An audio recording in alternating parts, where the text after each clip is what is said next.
Morning, everyone. Hope this is working. Soon find out.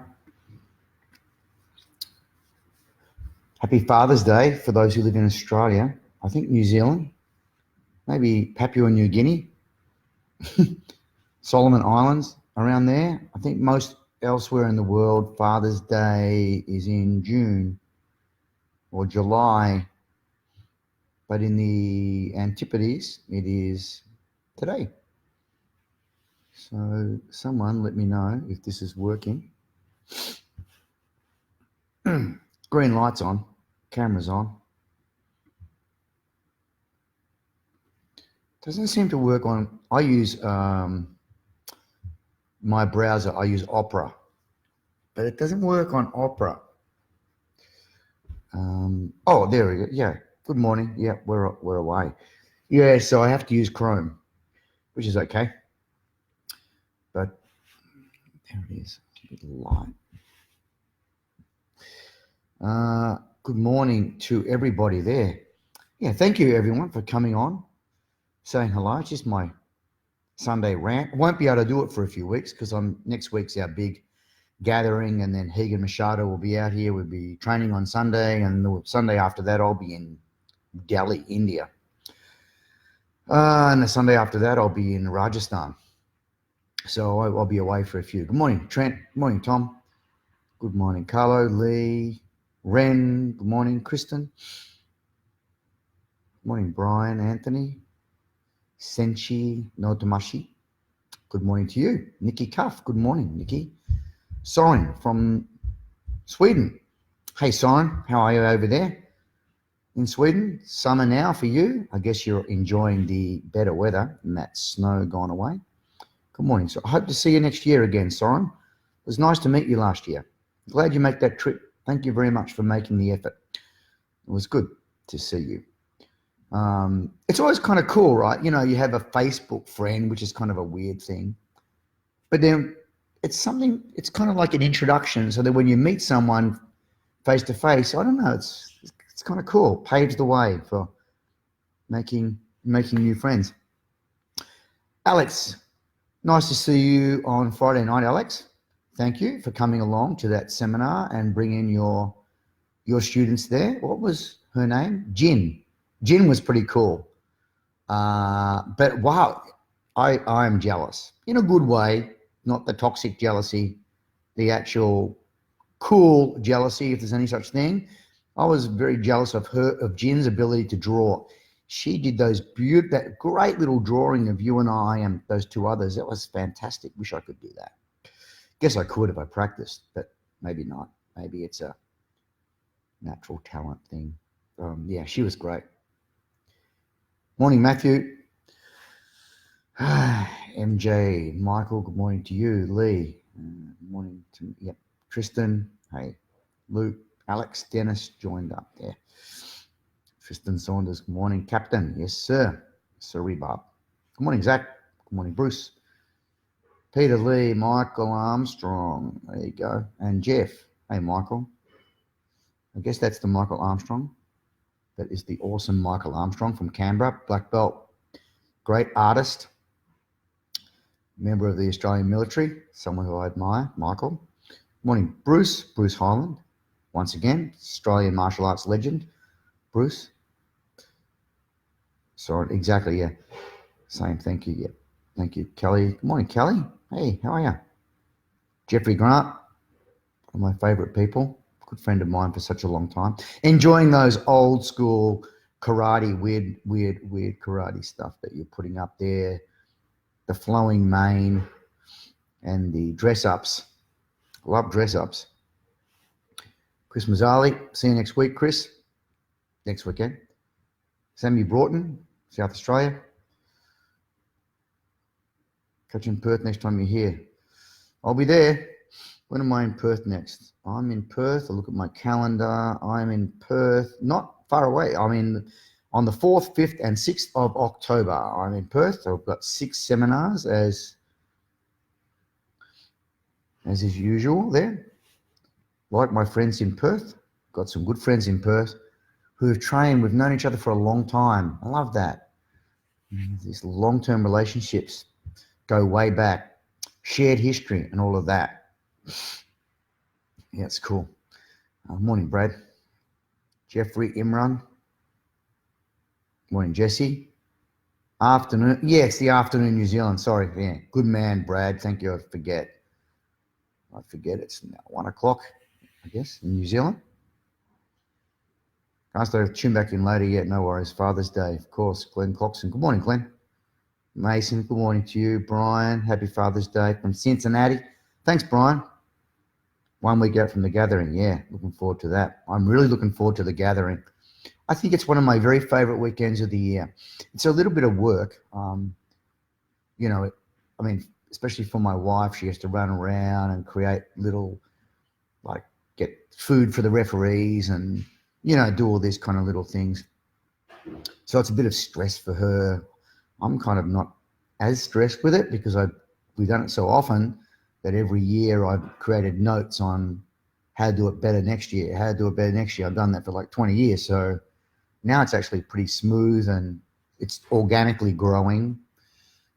It's great. We get 400 people coming from all over the place. We do our competition on Saturday, then some training on Sunday morning. There's a special white belt session this year where Hagen Machado is going to teach his competition, his game that he used to play as a blue belt. He's going to teach that to white belts, which I think is very cool. Anyway, so he's going to do that. And then he's going to teach a seminar for advanced color belts, which I'm unaware of the content. That'll be happening on Sunday. Good morning, Tahi. Aroha nui to one of my very good friends, someone I admire greatly as a man and a sportsman, a father. He's the one, Tahi Rehana. Such a great role model. Good morning to you. Glenn, Margaret River, where the hell's Margaret River and why would I want to go there? Glenn, yikes.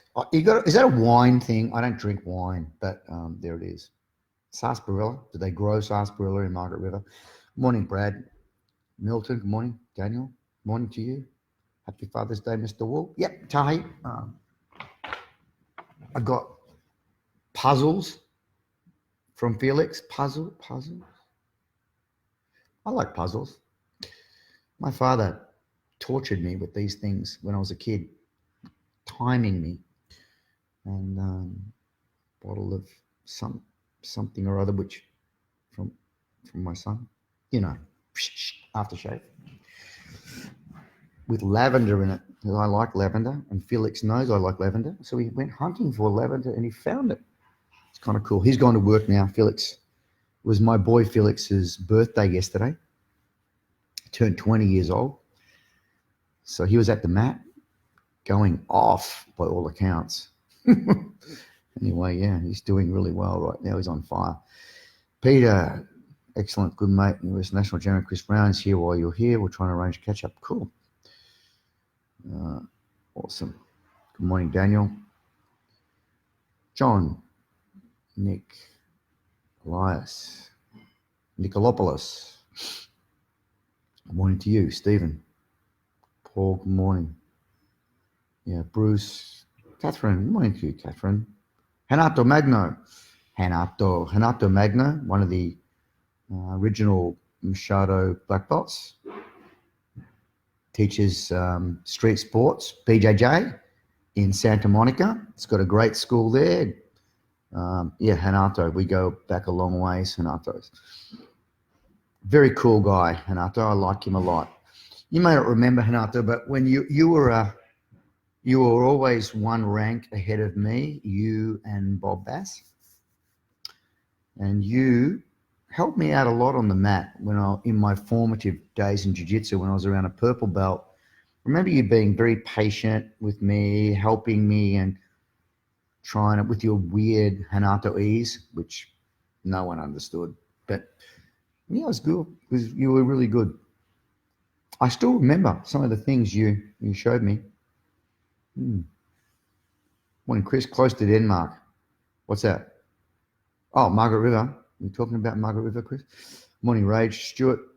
Hey, John, will Khabib keep his crown next week? Yep. probably. I don't know.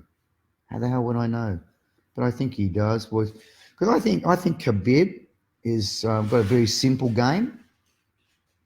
I don't think it's too complicated, his groundwork, but I think what Khabib does better than almost everyone, in my view, is something that's not so easy perhaps for the uneducated to see or the amateurs to see.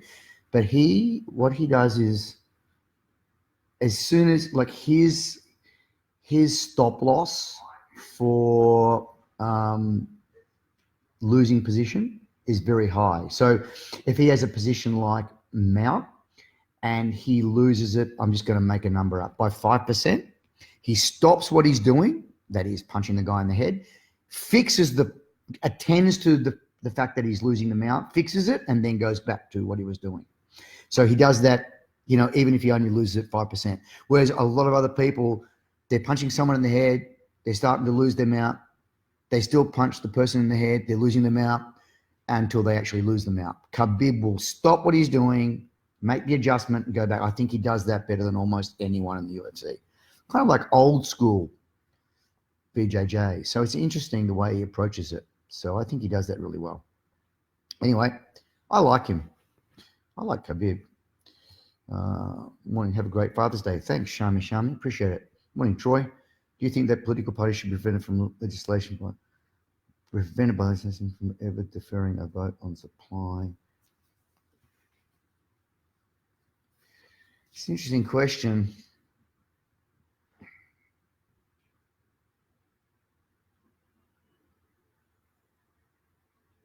Yeah, maybe. I mean, the government, it's the whole thing. I honestly, Jeff, you sound like you probably know a lot more about me, and you're probably almost certainly much more interested than I am in politics. I'm not that interested. I mean, I know I'm living in a world where, it's an important part of life, and this may sound kind of petty, but I'm not that interested, I guess, just because, well, one, I'm not interested too much, but I'm also, there's not much I can do about it. Sure, I can vote, but there's not much I can do about it. And I'm the kind of person that tends to put a lot more of my energy and time into things that I can, dramatically do something about. So I look at politics and the political climate almost like I look at the weather, in that I can't do a lot about it, but I can put a jacket on, or I can take a jacket off and wear shorts. So I will adapt to whatever's happening as best I can. So I'm more an adapter and go, okay, that's the climate. So I think of politics as more almost like an environmental thing, where I'm trying to adapt to it. So I have to do some little things, depending on who's in part, who wins the elections. I have to do some things to modify the way I invest my money or something like that. So I know that probably sounds pathetic to someone who's into politics, who'd be, no, get out there, carry a placard. But I just, you can't change everything. And I put my focus on other things. Politics is weird. I mean, who would have thought that, we were living in a world where Donald Trump and Boris would be leaders of their respective countries? Not me, that's for certain. Politics is a strange thing. Democracy is a strange thing. Again, this may sound bad, but everyone gets an equal say, an equal vote is what democracy is about. And I'm not entirely in agreement with that idea. I don't think everyone has an equal right. Socialists would say that they should, and that's their view, but my view is that if someone's choosing to not work, not do anything, lay back there, collect money from those who pay tax through the dole and do all that, then they should get no say about what happens. I think you need to pay tax. You pay tax, you get a vote. But you might have a different view. What do you think about that, Jeff? I'll put that back to you. You don't pay tax, you don't get a vote. What do you reckon? Morning, Tyson. Morning, Nick. Jeff, Mr. Will, can you mention a few followers to the followers that? Oh yeah, I have a YouTube account that my good friend Jeff is updating 3 times a week with new content that has been gathered over the last 20 years through Jeff filming some sort of seminars of mine, maybe up to probably, it must be 45 seminars now. So he's updating content on that YouTube channel, YouTube account. Jeff, put a link up.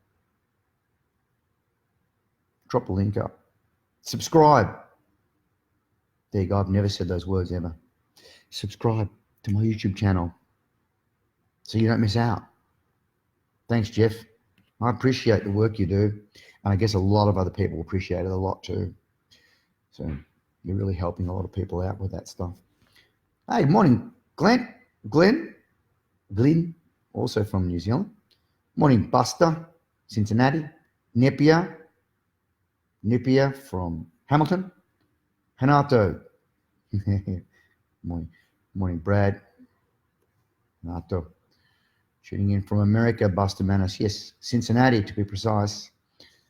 Morning, Sean. Melissa Will has joined. Uh-oh. Good morning. Damodara Pandita Das. Best name. Morning, Davin, Peter. Andrew. Anthony, Red Dog. Good morning, Anthony. Hey, Kylie from South Australia. Good morning, Gavin. Chris, Cameron, V, Veronica. Thanks for coming. Thanks. I'm glad you and Damien made it on a Friday night to the seminar at Knox. That was great. It was Father's Day. Yep, having a good Father's Day. Morning, Professor. Hope you're doing well. I'm enjoying my Sunday. I am enjoying that. Thanks, V. Morning, Scott. Mark. It's basic democracy when a non-elected person simply overturns the people's vote. Yeah, right.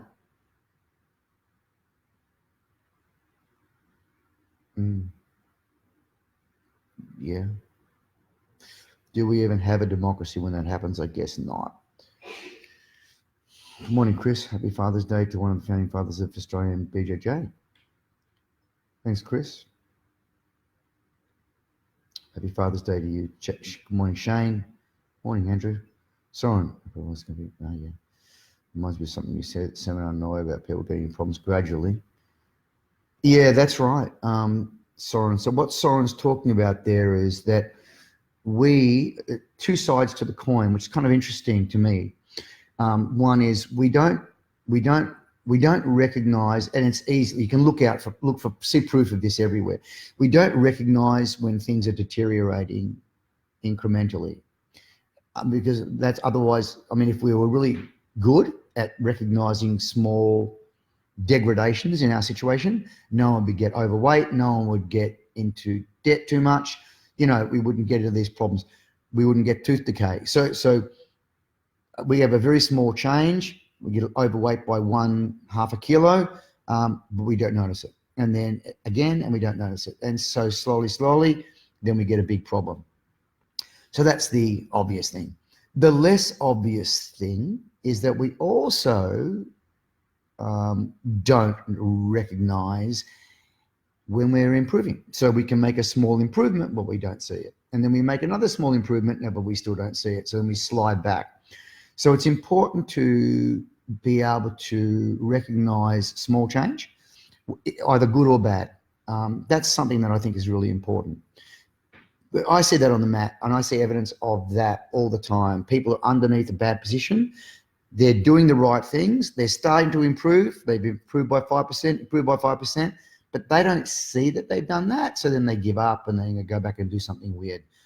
So yeah, learning to see when things are getting slightly worse, learning to see when things are getting slightly better is a habit worth cultivating. So that's what Soren is talking about here. Cool. Thanks for reminding us on that, Soren. Morning, David. Morning, Nicholas. Maddie Holmes, good morning to you. Morning, hubby. Yell out if you need anything. Coffee. Good morning, Ken. Good morning to you, Jeff Grant. See, there you go. Thanks, Jeff. So YouTube, John B. Will, I guess. That's me. So that's my YouTube channel. You're going to click that and bookmark it and then subscribe, right? Click it, bookmark it, subscribe. Thanks, Jeff. Yeah, a lot of new things going up 3 times a week. A lot of stuff. Glad we're able to be there. Thanks, Vic. Adam, happy Father's Day. John, Felix at 20 years old. What are the major differences in your life at 20 years old compared to his? Wow. That's a great question, Adam. I guess, many of us would have the same experience, right? I mean, you're a lot younger than me, Adam, but you might have the same experience. My parents, like people of my generation, were probably, so busy, trying to make ends meet, trying to put food on the table, trying to pay the rent, trying to put us through school. They were so busy trying to provide that it's a little bit different, I think, from the current generation. Maybe not.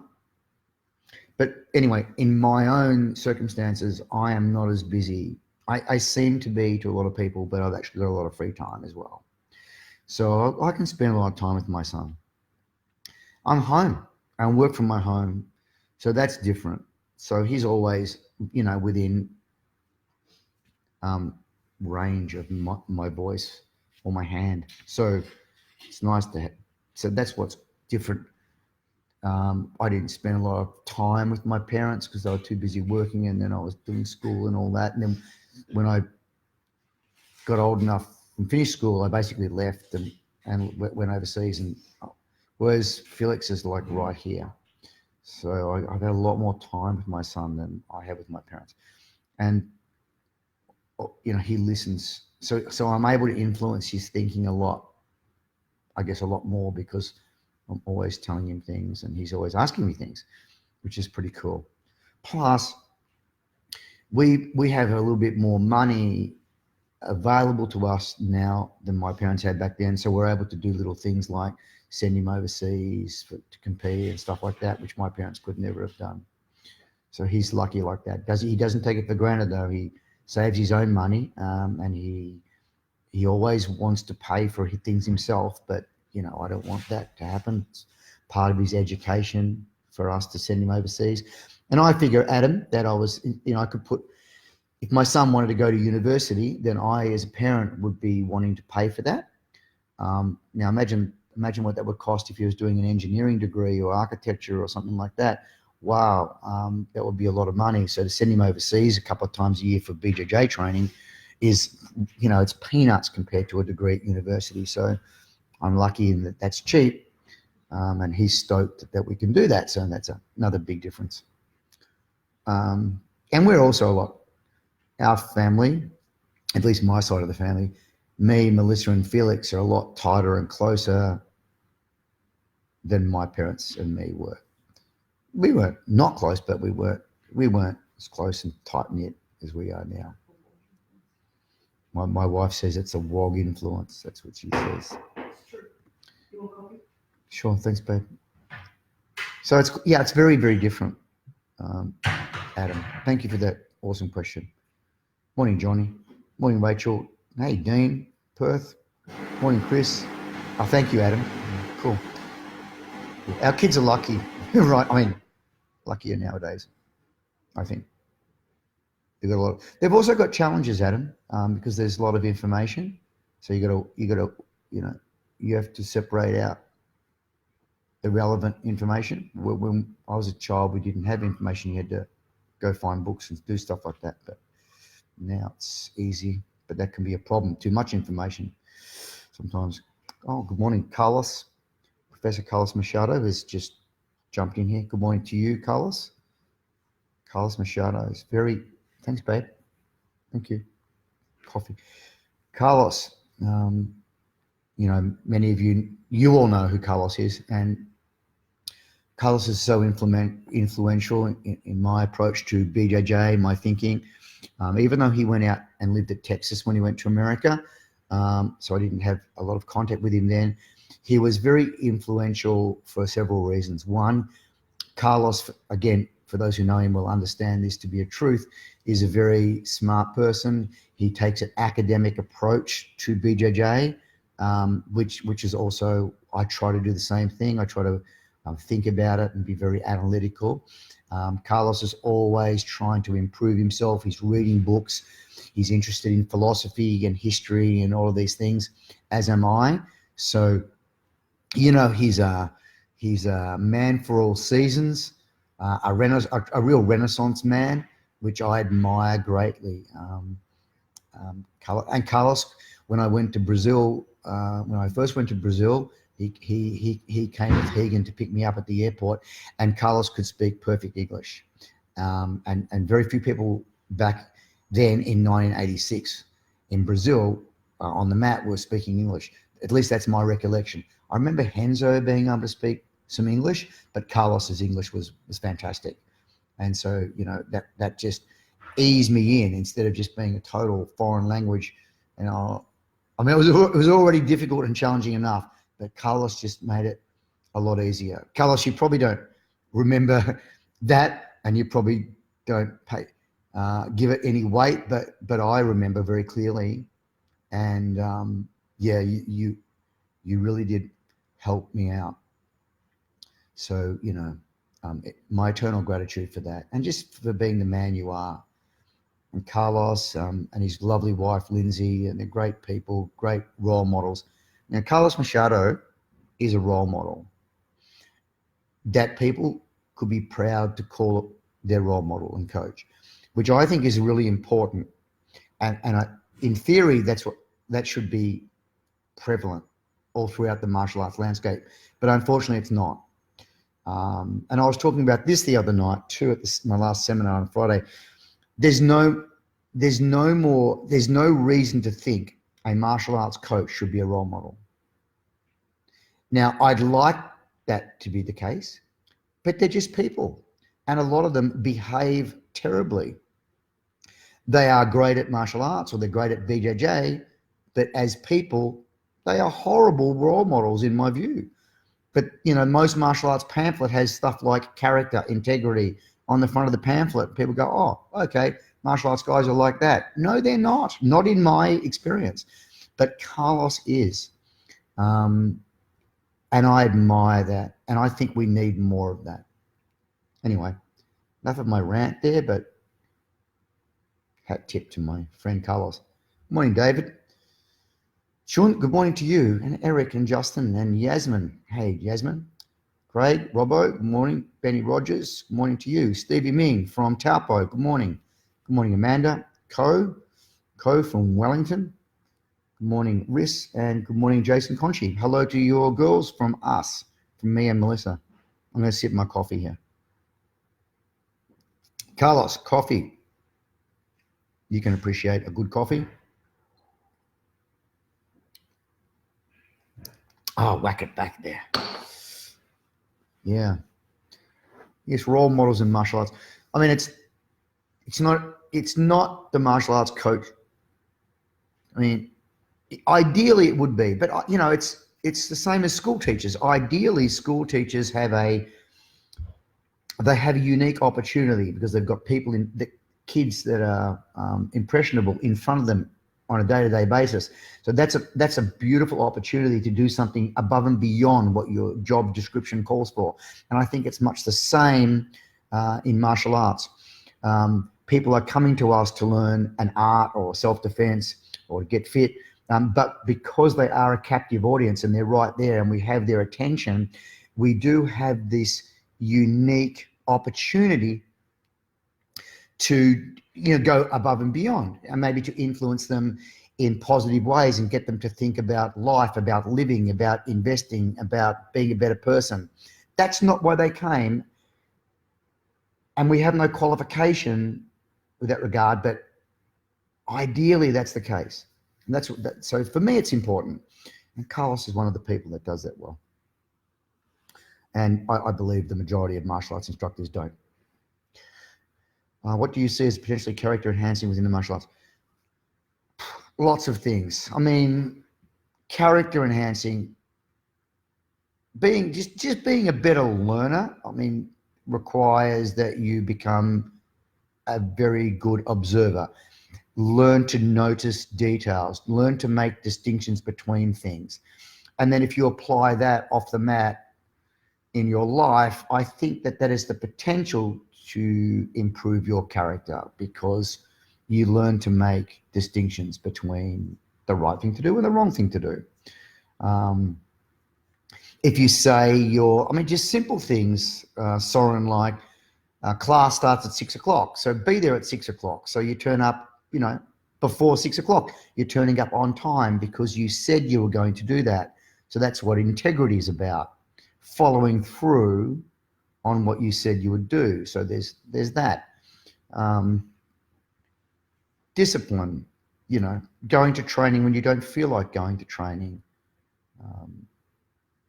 I guess another thing is that you should be able to do this, especially the more skill you have. You should be able to, when you're rolling with someone or sparring with someone, you should be able to gauge your the how hard you go to just about their level, maybe a tiny bit more.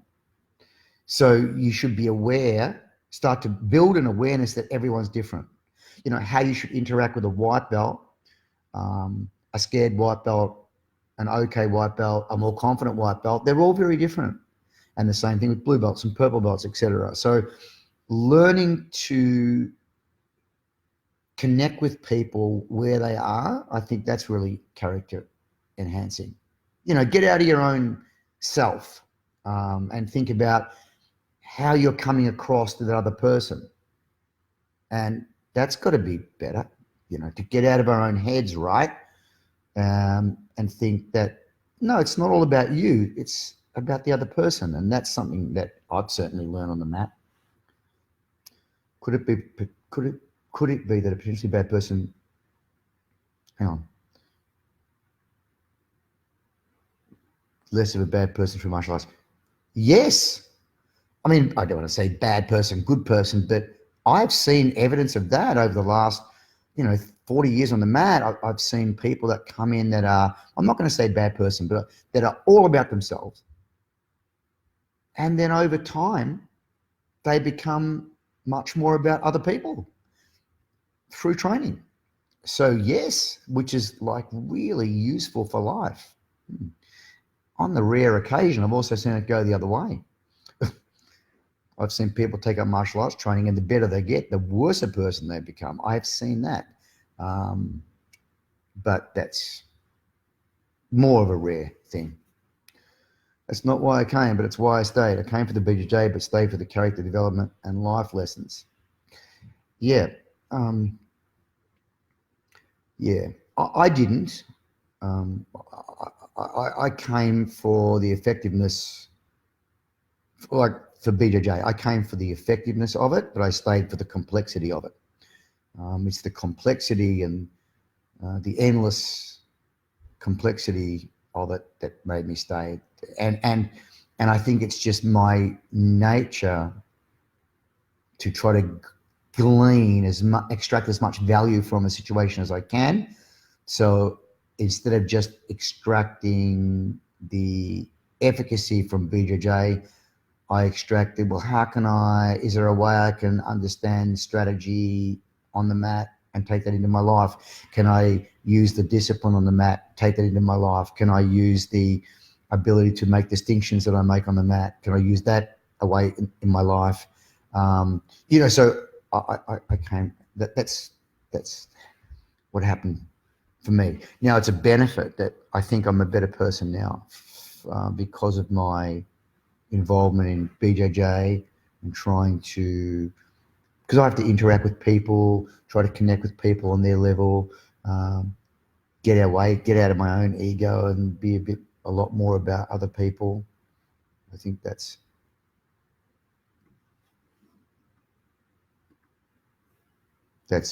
really important. Can I?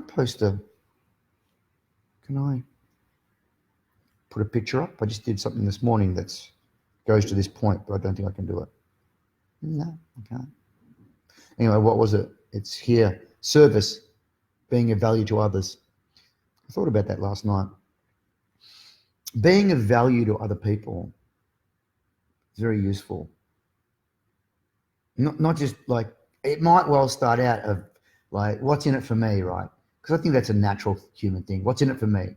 And there has to be this points in most people's life, unless you're Gandhi or something, where we have to scramble and we have to get our own situation organized because we've got to pay our bills. If we're married and got kids, it's even like, wow, then there's more pressure to, own your house and get them all, provide for that family. So, but I think we all should eventually, different stages of our lives, get to a point where it's not so much about us anymore, it's about other people. Certainly that's what I think now anyway. It's about how can I be of service to other people? That's where I've really shifted to the last 5 years or something. How can I be of service to other people? I'm okay myself. So once I'm okay, how can I be of service to other people? And to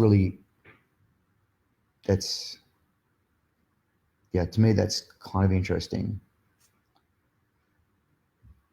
It's nice to be of service to other people. Some people do that right from the get-go in their life. Wow, I admire it. That was not me, but some people are like that. I mean, I saw some people yesterday down the street. I was doing some shopping, and in Australia, at least, we have this thing called the Red Cross. I don't know if they have that. I guess it's all over the world, Red Cross. And they were doing a barbecue, out the front of the butcher shop, selling hot dogs for $1 to raise money and so forth. I made sure I made a donation, $20 or something. I didn't want the hot dog, but I just wanted to make a donation because these are people that are out there trying to be of service in the community. They're not selling hot dogs because they're trying to make money. They're not selling hot dogs because they love selling hot dogs. They're out there giving their own time, trying to be of service to the wider community. Wow, that's admirable. So I like that. I think that's what martial arts coaches have an opportunity to do, that, be of service to people. I like that.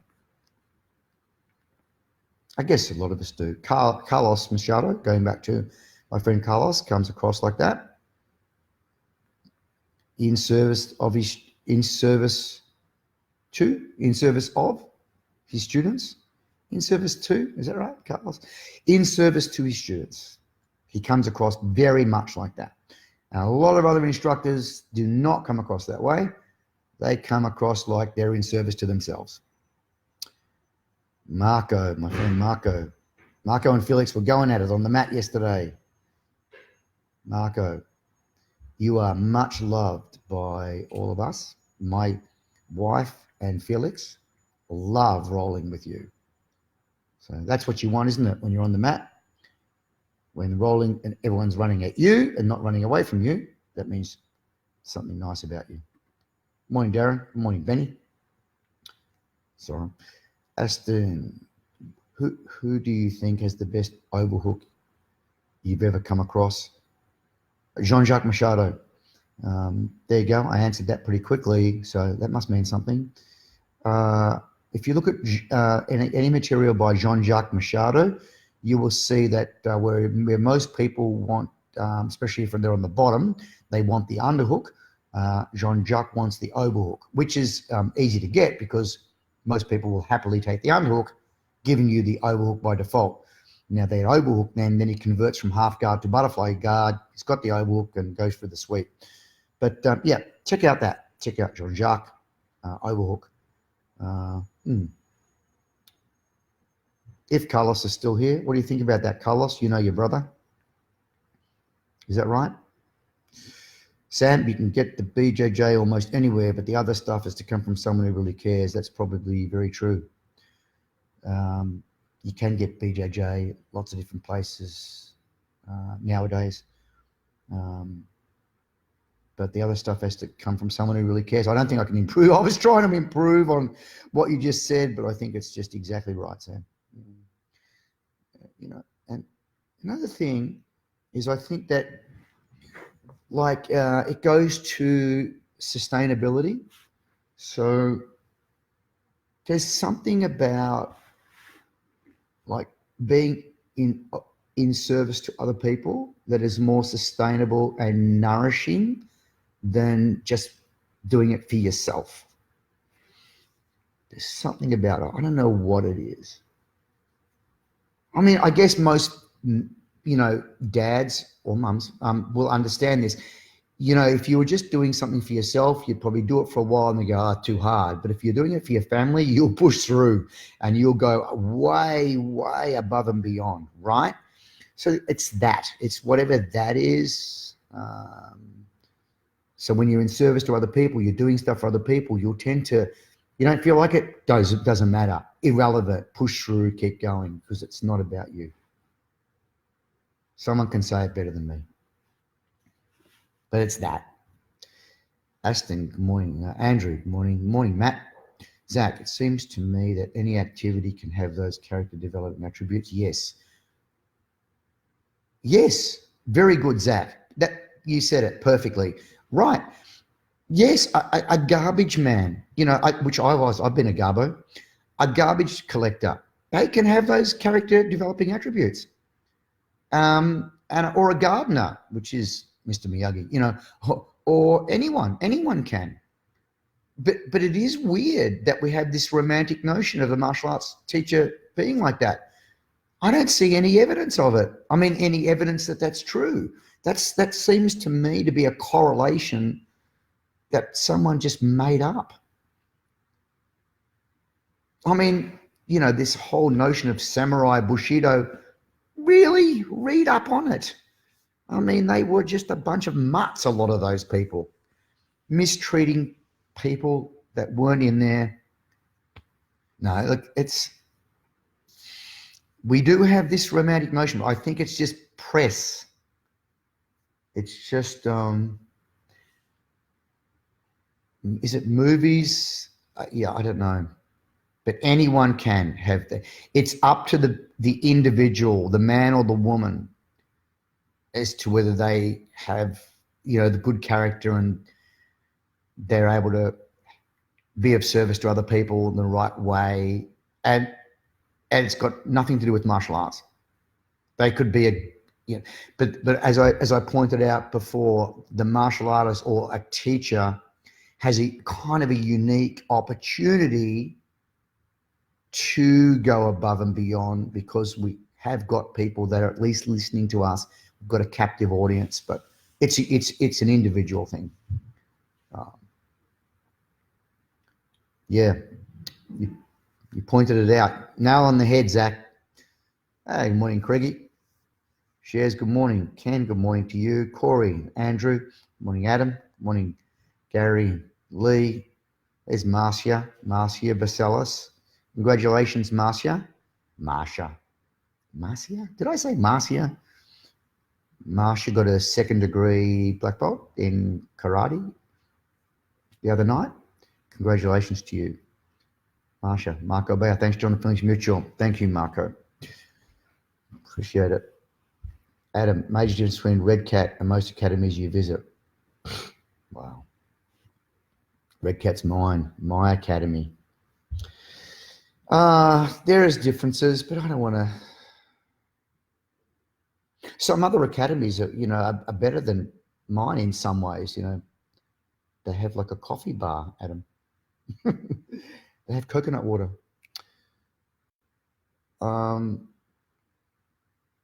I think with Red Cat, I am less tolerant than a lot of other instructors on what I would call unacceptable attitude on the mat. I'm not tolerant of it. It's my space. I see it almost as an extension of my house. So I wouldn't want someone to be in my house as a guest behaving badly to other people. I wouldn't tolerate it. I'd say, get out of here. I'm the same way with my school. I'm not tolerant of it. Whereas a lot of other academies, not meaning to, denigrate any other academies, but you ask the question, so you deserve the truthful answer, is that I think a lot of other academies, especially if they haven't been around, if that person is not financially independent, which is the majority of instructors, I guess, then they're always worried about paying the bills. And if you're always worried about paying the bills, you need the money part of it is very important to you. And people look the other way. They go, the guy's he's not behaving well. He's got a bad attitude. They're very aware of it, but they need his fees, so they put up with it. I don't need their fees. So that would probably be one of the main differences, Adam. Intolerance, my intolerance for bad behavior / attitude on the mat. I give people a yellow card, pull them into my office and say, listen, I don't like the way you were looking at that guy or behaving or talking to that person. I don't like the little clicky thing that's going on over there, so I'm yellow carding you. You don't want a red card because that means you're out. Done that a few times. I've kicked a couple of people out. I think you need to. And it's hard to ask people to leave because it's not, most academies don't do it. They put up with people behaving badly because they either want the fees or maybe the guy's a good fighter and that's part of their badge, so they want that. I won't put up with it though. Because I've got to think about all the people that are on my mat, not just the good ones, everyone. Yeah, thank you, Aston. Good morning, Troy, Steve, and Andrew. Good morning, Aaron. Good morning to you. Good morning, Jake, Andrew, from good old Raglan. Andrew. Cam Rowe. Good morning, Cam. Good morning, Gary. Significance of the name Red Cat. Okay. The name Red Cat came from several things. Originally, I had a nickname in Indonesia, Meong. Well, it's actually not in the Indonesian language. It's in the Balinese language. From when I was living and training there a long time ago in the late 70s and early 80s. Meong means cat. And one day, after a bit of a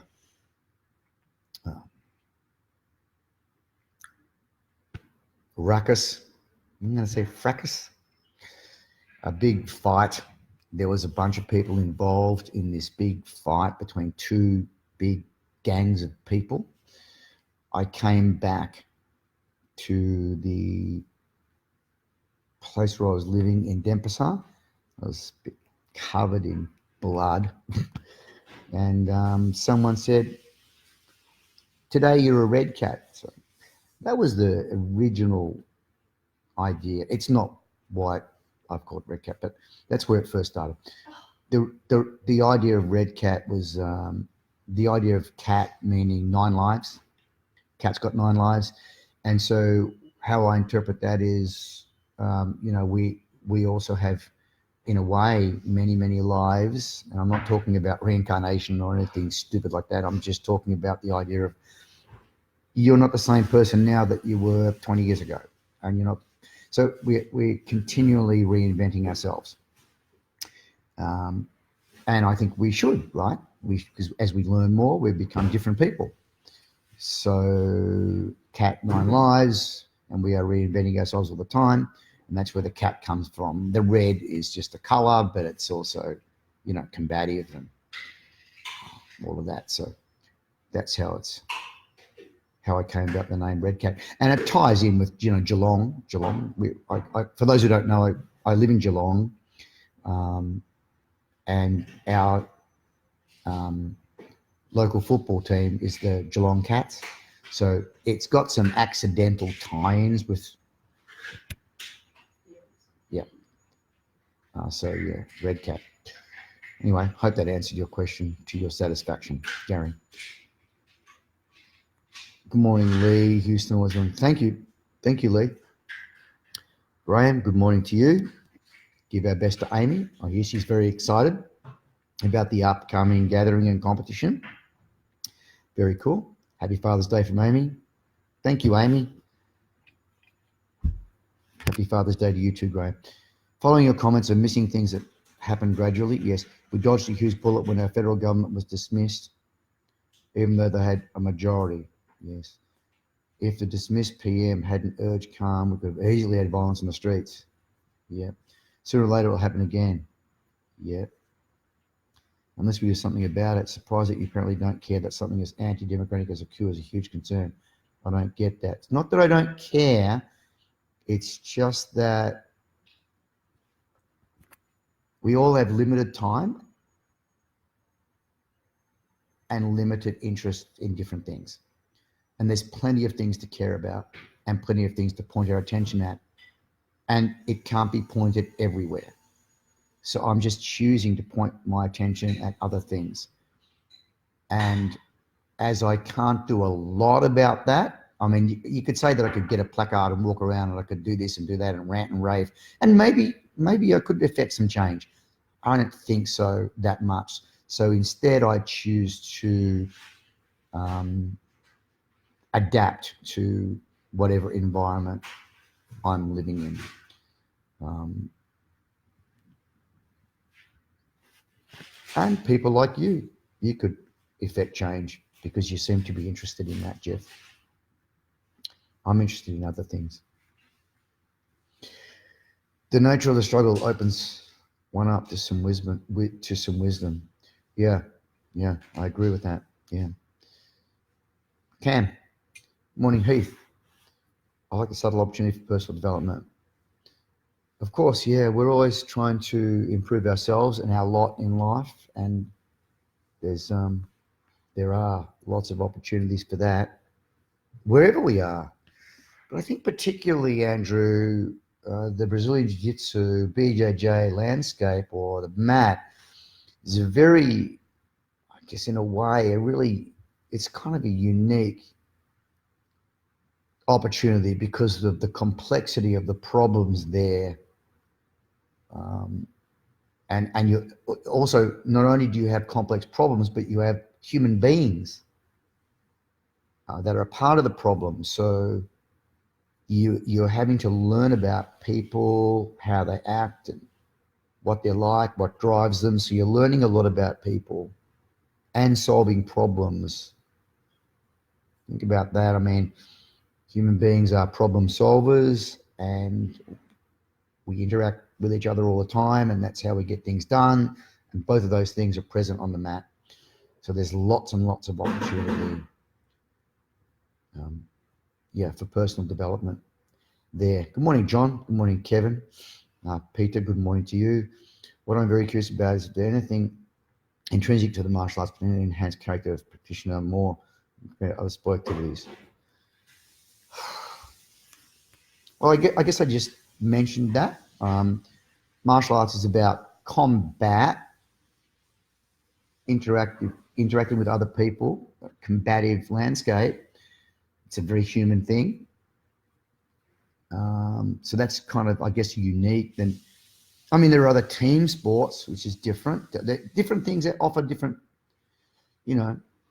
football, for example, is a team thing. It's not just about you. You've got to get out of your head and realize there's other. So there's lots of opportunities in other sports as well. I think the martial arts is a little bit probably the unique aspects might be about trying to get your ego under control because you're going to get beaten. No matter how good you are, you'll be beaten, you'll be tapping, if not now, later. So you have to come to terms with that.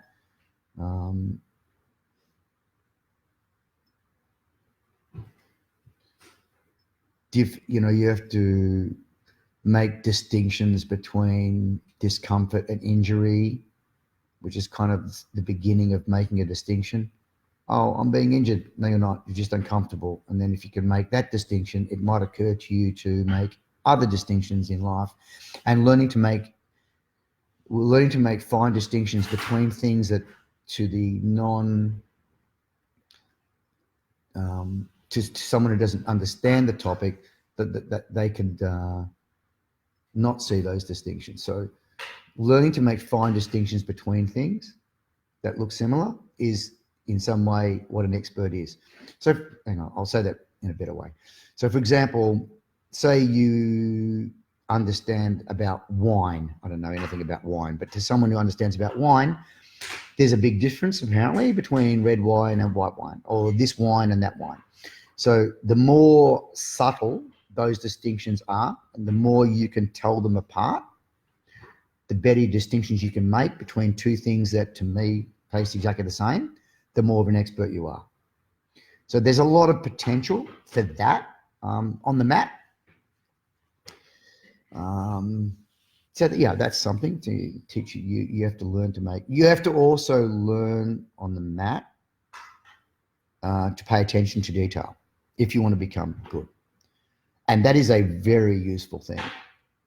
And a lot of other sports, I guess you could say the same thing, paying attention to detail, but wow, it's very much present on the BJJ mat, at least.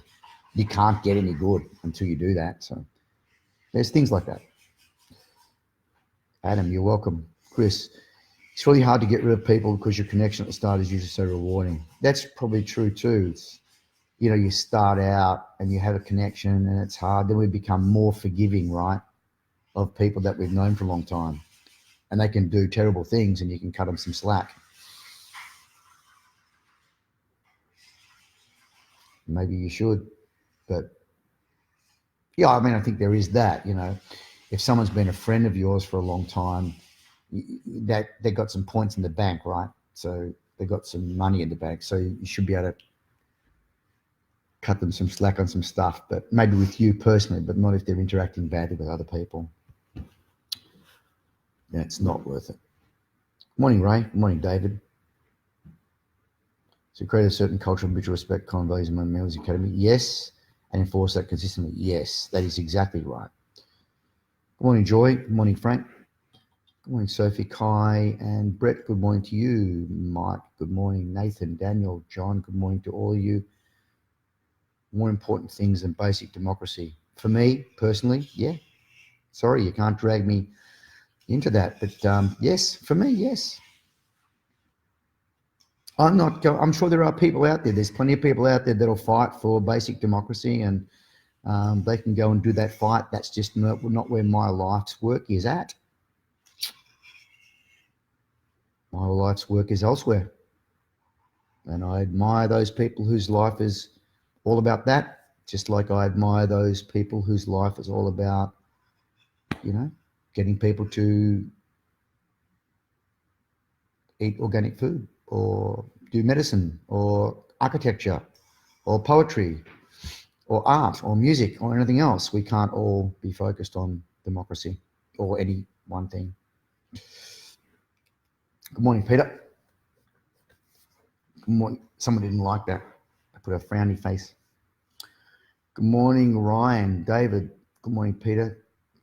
Good morning / afternoon. Yeah, right. Well, it's afternoon in a lot of places. It's nighttime in some places, and it is just about to be afternoon here where I live. Good morning, Renee. Ray. Ugh. Good morning, Renee. Chip DeVries. Good. Lee. I've used the phrase ever since I heard you say it years ago. You need to know the difference between the injured and uncomfortable. Yeah, well, Lee, it's not. It's just learning to make fine distinctions is one of the things that goes to the heart of what expertise on any given subject is all about, right? So someone who knows a lot about a subject can see subtle distinctions between things that other people can't. So there's a difference between a wolf and a dog. That's an important distinction. I mean, it's easy to see there's a difference between a goldfish and a giraffe, but it's less easy to see between a wolf and a dog. And it's less easy to see between this wine and that wine. And in BJJ, you have to make very, very fine distinctions between things if you want to be technical. So, but I think that's an important thing because we look at stuff and we tend to just group, for a very good reason, we tend to make snap judgments. Now, people need to make snap judgments. They've always needed to do that because that's a survival trait. you can't make a distinction between a non-venomous snake and a venomous snake at the point where you're about to step on a snake. You just need to jump backwards. So you profile all snakes and you jump back. But later on, if you become an expert at snakes, you go, no, what are you talking about? That's not poisonous, that's poisonous. But that's because, and that's one of the reasons that person is an expert at snakes, because they're able to make distinctions that others are not able to make. So being able to make finer and finer distinctions in life is one of the keys to developing expertise in any given subject. Right, Craig? Would you agree? Lance Johnson, good morning to you. You're welcome, Soren. Thanks. Thank you. Chris, you're welcome. Renee, good morning, Renee. We can all do more than one thing at one time, surely. Yes, I do lots of things, but politics is not one of them. Very few things are more important than basic democracy. Hat tip to you. You can keep doing it. And the right to be governed by the government than the majority elected. Yes, and I'm sure you'll do an awesome job at that, Jeff. I'm just not joining you. I'd love to be interested. No, I wouldn't. There's just things that interest me more. There's plenty of, and I am capable of being interested in more than one thing. So I make choices, as we all do, right? We all make choices about where we put our attention. And those choices will, in many ways, determine how our lives turn out. No, I'm just not that interested. I know the bare minimum. I'll understand the bare minimum about politics, just like I understand the bare minimum about my car. I know if I push the button, it'll start and go, and that's kind of all I'm interested in. But it could be argued that you should know everything about a car because it's really important, because it's your main way of getting around, your main way of doing transport, and there are environmental concerns and this and that. Sure, but I'm just not interested. I just want to turn the key and let the thing to go. Must be a terrible human being. Brody, good morning to you. Andrew, good morning. Good morning, David. CM Hillbilly, good morning. Thanks for joining. Good morning, Ruford, Wayne, Soren. Thanks for your time. Get some sleep now. Oh, thanks for staying up, Soren. All the best to you. And yeah, friends in Sweden. I have a few friends in Sweden and in Norway. So good job to all of you. Might go there next Christmas. I might go at Christmas time, not this one. I'm in Patagonia, but I might go there in the next one because my wifey wants to see the Northern Lights. And I think that means we're going to have to go somewhere way up there north at Christmas time. So there it is. Good morning, Nico. Love to be interested. No, I wouldn't. That's true. We can't all be interested in all things because then you wouldn't get anything done. I like to get things done. I like to see things happen as a result of my efforts. I'm outcome oriented, you would say. That's what my teacher said. You're outcome oriented. Yeah, I am. And I don't mind that. I like achieving, getting things done, seeing other people make improvements, seeing them grow. And, and to be selfish, I wanted the house that I wanted. I wanted my idea I had in my head to be the place I'm living in. I wanted, so I put my focus on those things. Other people can do that other stuff. Good morning, Aaron. Good morning, Harvey. Alex Dennis, am I allowed to ask jiu-jitsu questions? Yes, maybe. Let me see. I can't do coaching online because coaching takes time and attention and effort, and I can't do a good enough job online like that. But if I can give you a 2 or 3 line answer, I'm happy to. I want to know more about chopping people's heads off when it comes to collar choke. So what that means is, to briefly summarize, is in my view, one easy way to conceptualize, think about choking people, is there are 2 parts to every choke, 2 main parts that make up the choke. One is there's a part of the choke that stops the person getting away. So for example, in a DAS choke, it'll be your chest pressure on top of their arm that's stopping them resisting or getting away. Now, the other part of the choke is what's actually choking them, and that's a different thing. And that's the part that's touching their neck. So what are you doing with that part of you that's touching their neck? You're trying to drive that directly through the neck as if you're chopping their head off, as opposed to rubbing the neck, chipping the neck, slicing the neck. You're cutting directly through the neck.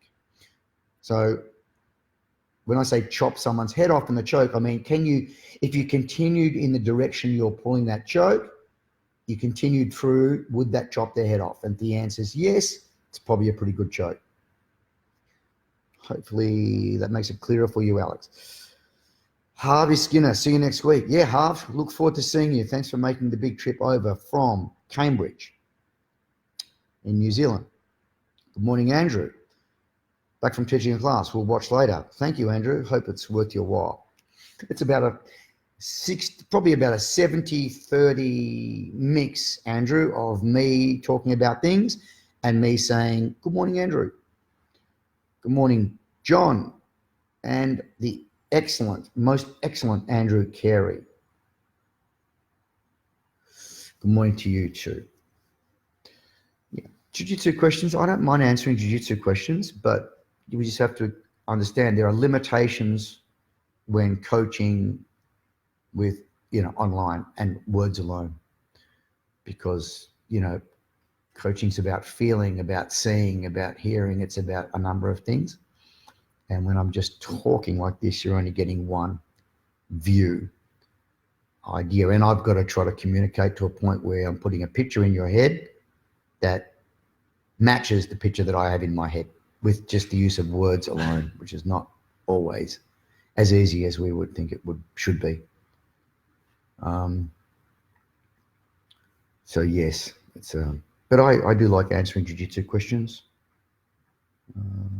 I like to try to, if I can, I like distilling things down to kind of a simple idea. You can't always distill something down to E equals MC squared, but, or maybe you can, but it takes time and effort. So I try to do that with jiu-jitsu. Like, what's an example? Crucifix choke. We talk about crucifix. It's a big topic. There are many, many ways to enter and set up crucifix, and there are many, many finishes from there, and there are many transitions from there. So it's a large topic. So how do we distill all that information down to a soundbite? For me, it would be something like crucifix is just back control done sideways. So that makes you think then, all right, back control, but done sideways. So what's the benefit of being sideways? Well, then my legs are free to kill one arm, which means now he's only got one arm to defend your two arms, and then we're into it, right? So I like that idea. I like to distill potentially very complex topics, distill them down into a neat package. That's a part of the teaching process. It's not teaching, but it's a part. It's a good start, because the idea would be to distill a complex topic down into one soundbite, and that's what you give people. Here's a soundbite. Oh, crucifix is back control done sideways. But then from there you build, and then you don't go a soundbite, you go a paragraph. It's done sideways because our legs are free to control the arm, and now he's only got one arm to fight our two, and we can effect chokes more easily. All right, and then you build from a paragraph out into a page, and then you're talking about all the entries and all the, so, but you start small and then expand, right? Like you could say the same thing. Architecture is about designing houses. There, it's set. But then you expand on that. What kind of houses? And then in what environments to fulfill what purpose? And then, then you go out. So I like that idea. I always like starting simply and then building out. And it's not always easy, because sometimes we enter into a topic, we enter into it in the complexity.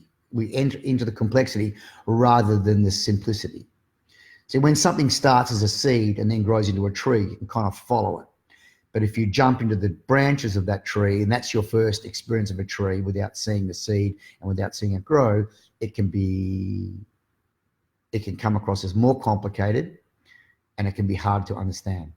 So it's kind of nice to plant a seed, see it grow, see it evolve. And I try to do that with everything, not just jiu-jitsu. Spider guard, soundbite. You're controlling his two best weapons with your legs, meaning his arms with your legs, because most of the bad things people do to you in grappling are with their arms, right? I've never been hurt by someone's abs yet. So their hands pass your guard, their hands attack you, choke you. So control those with your legs. Hope that helps, Sam. And then we build out from there. Ways to build spider guard from different guards, and then what you can do from there, and then transitions from there. So, yes, Tony Curtis. Good morning, Tony. Look at that. Look at that. Look at that round kick that Tony is throwing there in that photo. I could do that when I was like 18 years old. Then an old teacher of mine in Indonesia said, don't kick him in the head, kick him in the groin, and when they fall down, then kick him in the head. Don't need stretch. It's a bit harsh, but there you go. Nicely done there, Tony. Good morning, Dacian. Sam, thank you. Yeah, sound bites. It's good to that. It's good to do that. It's hard to do. It's like, at least for me, it's not obvious to and easy to always distill something down to a soundbite, a complex idea. To distill it down to a soundbite, you actually need a pretty good overview of the idea. And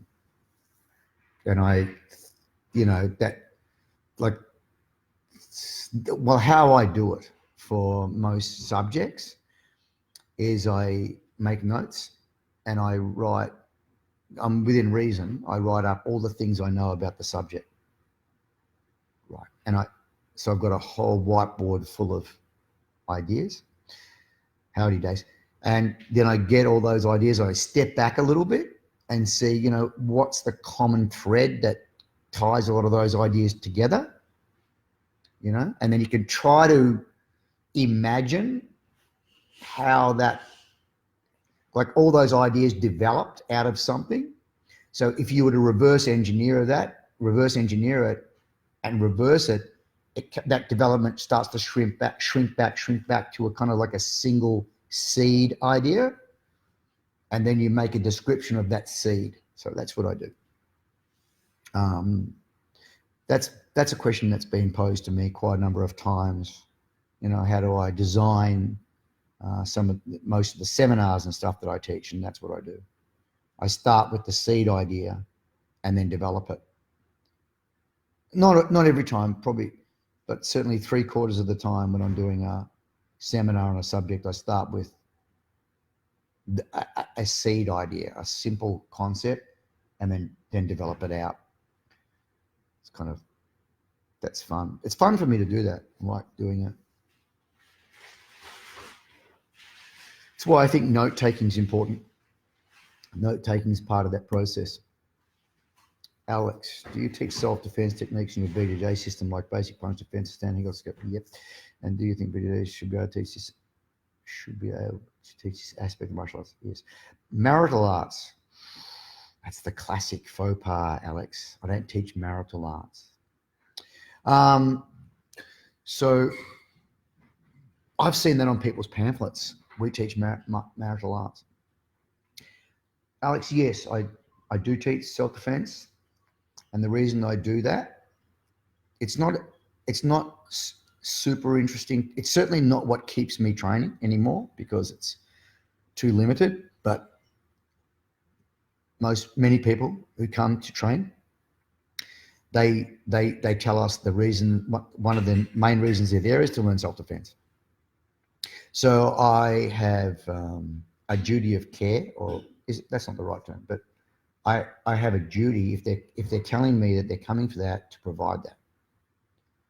So, and I do believe you should know how to defend yourself as part of the art. So I think a lot of the art is about other things, the complexity, the problem solving, socialization, challenging, getting fit, all these different things. But self-defense is certainly an important part of it. So yes, the first 3 months in my school, everyone has to do that. They gloves on, learn to cover up, learn to move in, learn to clinch, all those kinds of things, learn a fence, and some strategies, some pre-fight strategies off a fence to initiate when you're backed into a corner, these kind of things. Yeah, they all do that for at least 3 months before they're even allowed into my BJJ classes. So yeah, and I do think that BJJ instructors need to be able to teach those aspects. Yes, I do. And the reason I do is because if part of what they're saying on their pamphlet to promote their school is that they teach self-defense, then they need to be teaching self-defense. So you don't tell people you're teaching self-defense, then they come to your school and you start teaching them deep half guard. That's not right. Now, I'm not saying deep half guard's not fun and not interesting and not good, but it's just nothing to do with self-defense. So we need to do what we say, and if we're saying we're teaching self-defense, you need to provide that. Right? Now, the flip side of it is if that's all you ever do, it's going to be pretty boring. People don't train in self-defense for 30 years. They don't do that. That's not what I've seen. That's not what keeps you there. It's just not complex or interesting enough to keep someone there. Self-defense is kind of simple. So I hope that answers your question, Alex. Fat fingers, yeah. I know, me too. Good morning, David. Should it be a requirement to get a black belt, in your opinion? You mean the self-defense aspect? Yes. Yes, exactly. I think it absolutely should be, because even if you're not saying it, like my friend Renee here. Good morning, Renee. That's what we're talking about on the interview. Like, some people are not saying it, and Renee gave a great example. Marcelo Garcia in New York is not saying he's teaching people to do MMA and all of that stuff. He's just saying, I'm teaching sport jiu-jitsu or whatever he says. So he's fine with that. But even so,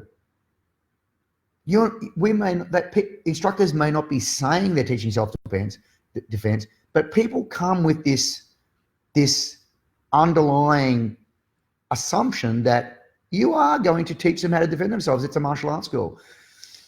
So I think that every instructor needs to, if students can learn in jiu-jitsu how to counter a inside heel hook and how to escape from triangle, that's cute, it's nice, and absolutely necessary for the development of jiu-jitsu and submission wrestling, but it's got nothing to do with self-defense.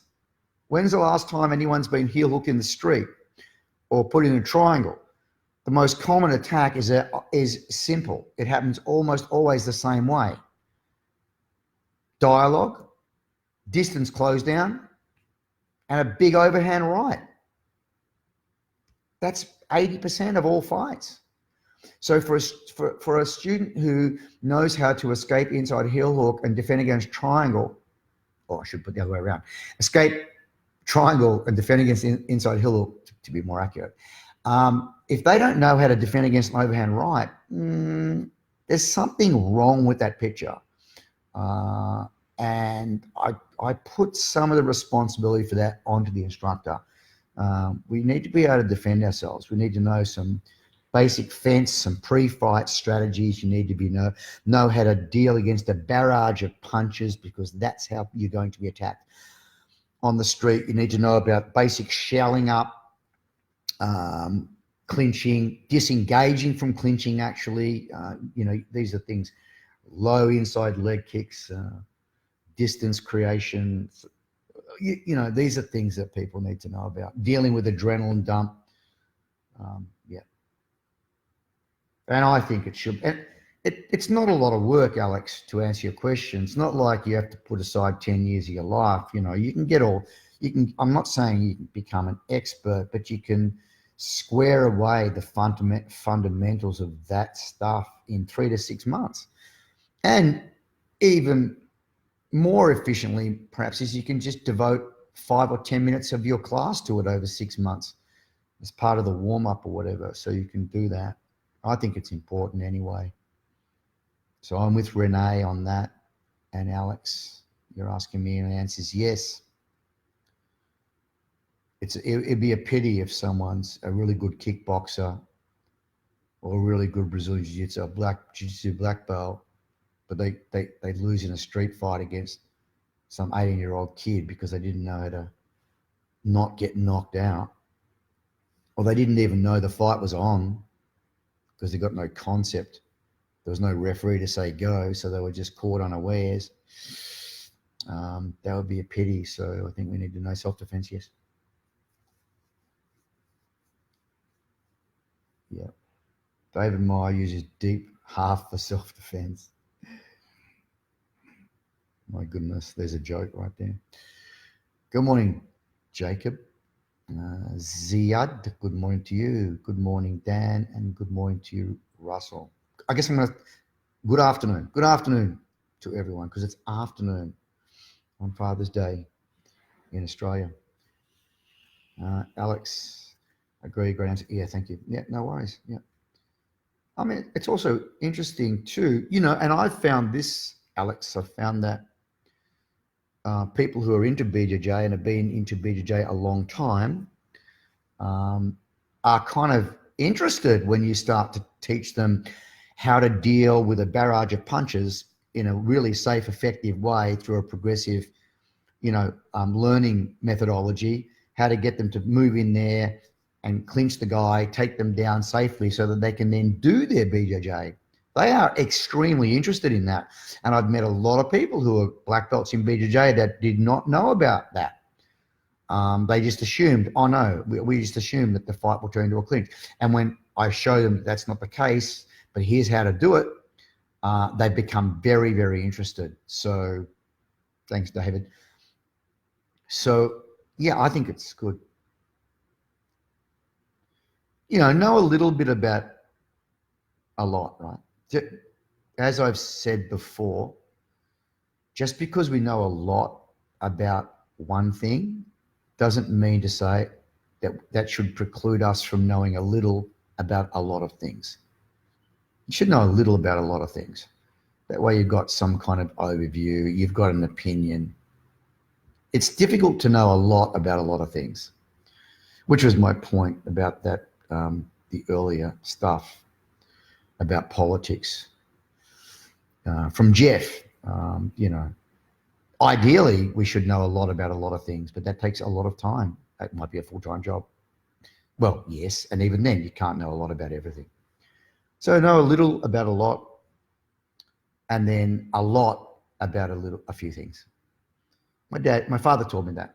So one of the things that my father did, seeing it's Father's Day, one of my early memories of my dad was him having a fight with my mother when I come home from school. And the reason they was having a fight is because when she was away at her mum's place for a weekend, he decided to paint the entire lounge room wall in a Dymaxion sky map of view of the world. So a Dymaxion sky map, for those who don't know, is you take a globe of the world and you get a knife and you slice it open like an orange.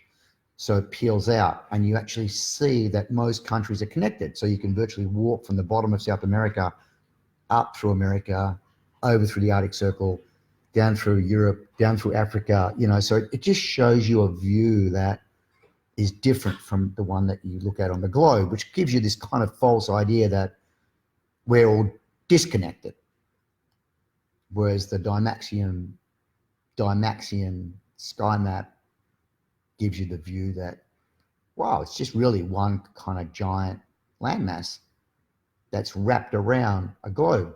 Anyway, my dad painted this on the wall. each country different color. My mother was not impressed when she came home. And, I obviously, part of that was my dad was telling us we need to get an overview of things. Thanks, Alex. Got to run. Yep. Cheers. Happy Father's Day. My dad was teaching us that we need to get an overview of things. And he always talked that. Try to get an overview. Try to know a little about everything before you zero in and know a lot about something. I think that's pretty good advice. Yes, there it is. I've got another 20 minutes or so. So, anything else? Any other questions, my friends out there? Questions from people? Good morning to you, Buster. Morning, Buster. Hope you're well. Buster's is closed down now. Buster, for those who don't know, Buster here, my friend Buster, he ran an iconic Buster's Hamburgers in Geelong. Was an iconic establishment for many years in Geelong. And Buster ran that. I knew it. Buster was a childhood friend of mine. Go back a long time. Go back a ways. Lee, have you seen or heard of the Donkey Guard? If so, what's your thoughts? I have seen and heard of it, yes. I have no thoughts on that. I'm sure you can make anything happen. You can make Donkey Guard, for those who don't know, and this is if I'm correct, is instead of facing your partner, you're backwards and you have them in your guard, but you're belly down, backwards, kind of a weird thing. Good morning, Brody. So I don't have many thoughts on that. I'm sure, but I think that falls into the category, Lee, of people can make anything work if they put enough time and effort into it. But it begs a question, should they? Just because you can do a thing doesn't mean you should do a thing. Because we can do all kinds of things, but should we do some of those things? No, not in my view. Now, with regard to Donkey Guard, or there are other things in jiu-jitsu like that, can you do it? Yes. If you put enough time in, sure thing. Of course you can. You can make it work. But the question you have to ask is, all the time it took you to do that, would there be another way that time could have been better spent? And I think the answer is yes.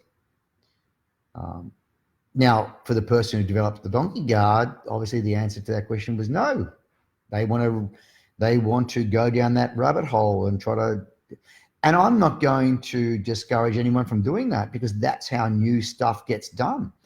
New things are invented, new paradigms are created, new technologies are developed, new ideas are born in BJJ because someone makes a decision, no, it's worth my time to go down that rabbit hole and develop that thing. So we do need people to do it.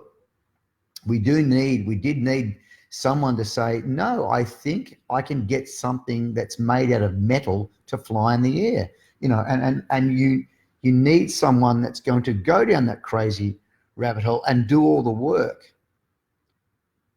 to get that done. So I'm with them. It's just that we all need to make choices as to where we spend our time. I'm not going to spend my time on Donkey Guard, not because I don't think it can work, but because I've got a limited amount of time and then I'm going to drop dead. So I want to be tactical and careful about where I point that time and my attention, which again goes to my question on politics before. It's not that it's not interesting. I'm sure that it's interesting, and I'm sure it's important. I know it's important, but other people can put their attention there. I'm not, because I can't put my attention everywhere, like on making heavy objects fly, or getting the government right, or creating new legislation. I'm going to point my attention to other things that interest me.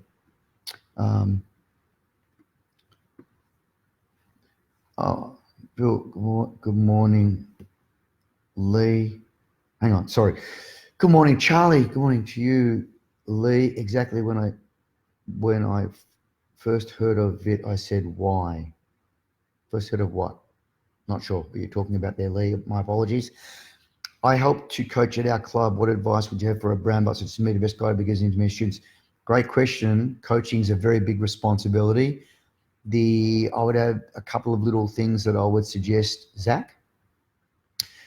When you're going to teach a technique, demonstrate the technique in its entirety right from the start, not bit by bit.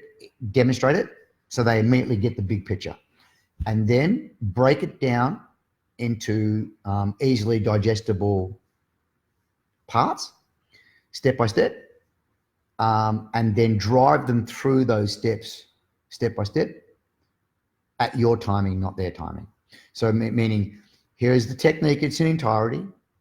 It has 5 steps, step 1, 2, 3, 4, 5, and then get them to do step 1 and stop so you can look at it, check, step 2, stop, check, 3, 4, and 5. Once they've done that 4 or 5 times, then you cut them loose so they can then do the whole thing. So that way they develop a checklist for the move, and they have been intentionally held back at a pace that they can not only tick that checklist, but they can check it as they go. And then when you give them the okay, you release them into the wild and they do it at their own speed. And then they can pressure test it later in sparring. So I think that's very important, not just, here's the hot move in its entirety. That's a classic rookie error. If also you are demonstrating, get the traffic to go the same way, meaning while you're demonstrating and driving them through the move, if there's more than 2 people, then make sure all their heads are facing the same direction. For the same reason that traffic flows in the same direction in the real world. So people don't smash into each other, have collisions. So it's good for safety, but it's also good because if they're all going in the same direction, you can look over the whole mat in 1 second and pick out any anomalies, like someone going the wrong angle or something like that. That's easier for you to pick up the anomalies if the traffic's going the same direction. Of course, there's, once sparring's on, then that's all bets are off. But there are 2 things that I would do that many people do not do, and it astounds me that they don't do that. So I would do that. And I would also be hyper aware of this, that the culture on the mat is set by the higher grades, not by the lower grades. So how the higher grades and people who have been there the longest amount of time, how they act and behave on the mat is how the beginners will behave on the mat. So people come into new cultures and new environments, they immediately, very, very quickly assess how people are behaving, and then they do the same thing, and they look to the leaders. So that's important. And again, it quite often astounds me how people don't get that. So they allow their leaders and higher grades, they cut them slack and allow them to behave badly, and then expect the beginners to behave well. No, you've only got to get the top 10 people in your club to behave a certain way, and everyone else follows suit. So that would be something else that I'll just pay attention on. Just do an experiment. You get the top 5 people to come in and curtsy before they come on the mat. Don't say anything else, and within 3 weeks, everyone will be doing it. All right. Good morning, Ken. Hope you're well. Hope you're well. You and Carrie and the kids. Happy Father's Day to you, Ken. Bill Gray, good morning, Bill. Jeff Pite, what are your thoughts? Jeff, I'm sorry. What are your thoughts about talking proactive action on climate change? Yeah, I think climate change, again, you're not going to like my answer. I don't spend too much time on it. And I bet you're going to come back and say, what do you mean? It's really important. And yes, sure is. It's important. I just got other things I'm putting my attention on. But climate change is real. And people have gone through it, and animals have gone through it for hundreds of millions of years. It's gone up, it's gone down. We've adapted. Now we can try to mitigate it by technology. I guess it's don't know about this stuff, but Malcolm Ailes knows a lot more than me. He's a local martial artist. He's into it. But I guess I think technology is going to be the answer, because I don't think people are going to be the answer. I mean, some of it might be attitudes. You get people to change their attitudes, but until there's a financial reason to an incentive for people to change their habits, I don't think they're going to do it. So I think when technology and smart, good technology, and it's more financially viable for people to make smart changes, then they'll make smart changes. But I think it's important to talk about it. Thoughts about taking proactive action. I'm sorry, yeah, I thought I misread it, Jeff. I thought you were talking taking proactive action on climate change. Yeah, give us some practical examples.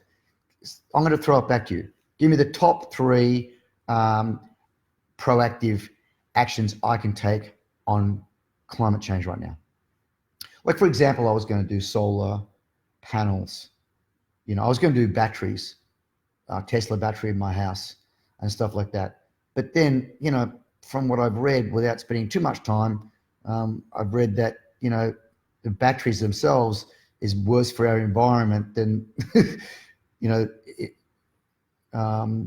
than not using batteries. So it's difficult for the average person like me to cut through the mounds and mounds of information to make a good decision. So I think we need to be educated as to what are the simple things that we can do. I guess most houses now, we do recycling, which is a pretty simple thing, and everyone's got the new habit of doing that now. So that's got to be better than not recycling. So lots of things like that over time. I think it's going to be like anything, like any change. I think it's going to take time. It's going to take, like, 100 years from now, be different. But anyway, Jeff, give me the top 3 things that we can do. Ken Dunstan, hey, Bill Great. Adrian McDonald, morning. Good morning, Adam. Good morning to you.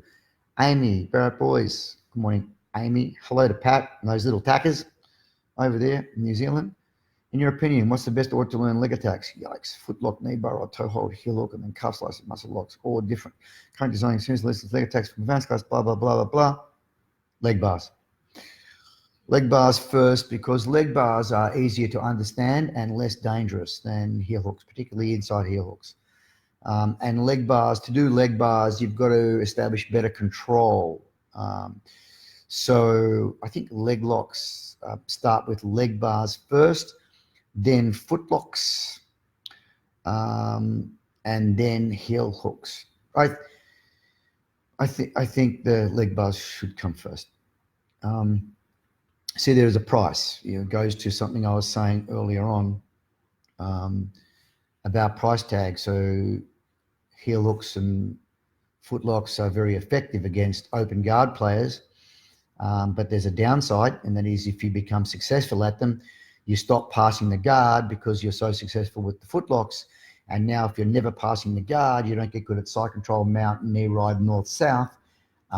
And you have to ask, wow, that's a giant price tag. Is that worth it? So, you've got to come up with effective strategies to mitigate the price tag. So my instructor, Higan, came up with a very simple one when he first taught me heel hooks. I'm talking about inside heel hooks and things like that. Way back, he said, you've got to pass the guard at least once before you do the heel hook, which was cool because it was a simple way of, I still had to work the guard pass and establish top control before I then went to the heel hook. So I think that was pretty cool. But we certainly learned leg bars before heel hooks and foot locks. I'm not sure why, but I think the reason I think why you should learn leg bars first is because it's like an armbar on the leg, so it's very easy for people to understand. The mechanics aren't that different to an armbar, and they are safer. So it's a good way to start. It's a big question, and we're talking about hours of discussion on that, but I'm just going to leave it with that, Sam. I hope that's okay. Good morning, Jamie. Will Sword, good morning to you. Yeah. Iwayan Makoto. Salamat sore. Kawan saya Iwayan. Bagaimana di Bali? Sorry about that, everyone. Just chatting to my friend Iwayan. He is in Bali. Friend of mine. Haven't seen him for a year. Be good to see him again when I go back there. Jeff Grant. Ha ha ha. I don't know what that means. What are you laughing at, Jeffrey? Laughing at your Curtsy. Love it. Oh, I see the curtsy. Well, right. Jeff. Good morning, Greg. Jeff, how easy is it to normalize weird behavior? For proof of how easy it is, all we have to do is look at the old videos of you playing dress-ups, doing kata with your long flowing hair. I know you just smiled when I said that. And me too. I'm not exempt. No one is. We normalize weirdness. We normalize weird behaviors very, very quickly. Who says BJJ is not weird? If I said to my school career counselor, listen, here's how I want to make my living. I want to lie on the ground wearing pajamas, and I'm going to teach people when I'm on the bottom and I'm holding one of their legs in between one of my legs, and I'm going to make a living by teaching them how to get their leg out of that,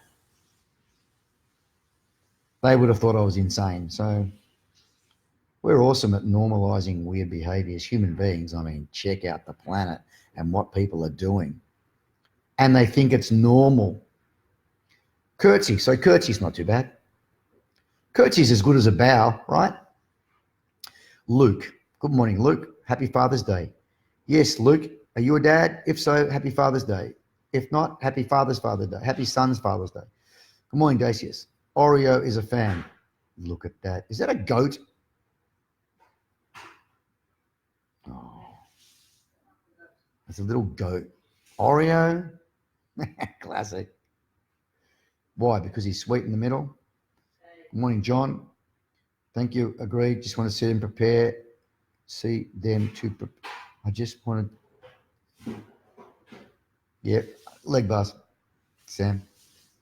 Leg bars over inside heel hooks. But again, I wouldn't be doing that until post blue belt. Johnny Whedon. Good morning, Johnny. Jeff, you'll get no argument from me. Curtsies.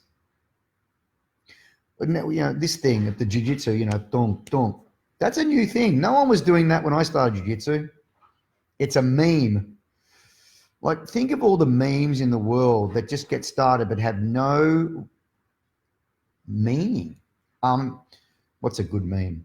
You know, the way they get toilet paper in hotels and they fold the end of it to make a triangle pointing.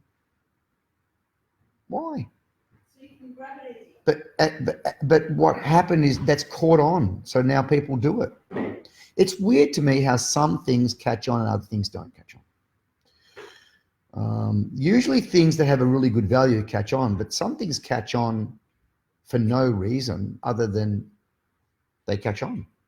Or I can see no reason. And other, like language. And other things that should catch on don't catch on. That's weirder to me. Like good ideas should catch on. But sometimes there's great ideas, but they don't catch on. Johnny Whedon, good morning. You'll get no argument. I see. Sam agreed. Yep. Good morning, Stuart, and good morning to you, Dacian. Yes, Dacian. Yes, goat. Your goat. It's your pet. Sweet in the middle. Tracy, and good morning to you, Tracy. Yes. My wife is asking me, do I mind? Yes, I mind. Oh, Kat, 1 minute. She's going to turn the blender on, people. There's going to be noise. Just suck it up.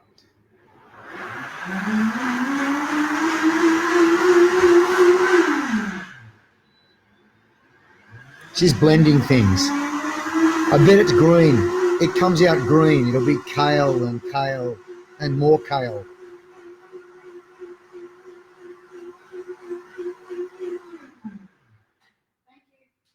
Like I like green things, but if the spearmint milkshake, that's a green thing. So spearmint milkshakes are acceptable green things, but not kale. You can have kale. There's a weird thing that's catching on, but I can't see no reason why anyone should eat kale. Because it's healthy for you. She says it's healthy for me, but I want to see evidence. And it tastes good. Jeff Grant, green vomit coming out of his mouth. Yes, there it is. Oh, you too. Okay, Jeff, let's vote. Yeah. Spearmint milkshake, Yeah. kale. Kale. Yes, milkshakes. Jeff says. Jeff is with me. Look, Jeff. Jeff backs me up every time. Green milkshakes can't be beaten with malt powder in there. Red milkshakes are better. The phones rang this morning and the blender's on. Enough of that anyway, people. She's calmed down now. Oh, Dacian Moses says, kale smoothie, please. What's wrong with you, Dacian? Well, you are a man that has a goat as a pet, so there you go. Go, Dacian. No, I like spearmint milkshakes. That's for sure. I might have one today. It's Father's Day. I'm going to have a spearmint milkshake. There's no spearmint on. Isn't there? There's no spearmint. This is bullshit. John, that which does not kale us makes us stronger. Good one, Renee. That which does not kale us makes us stronger. I like it, Renee. Does Mariko torture you like this? Does she make you eat blowfish sushi? What's it called? What's the name for blowfish sushi? Blowfish sushi.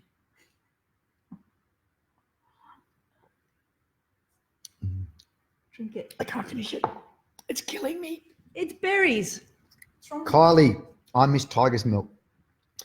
What Kylie is referring to there, well, Tiger's Milk was a name that my dad came up with when we were kids.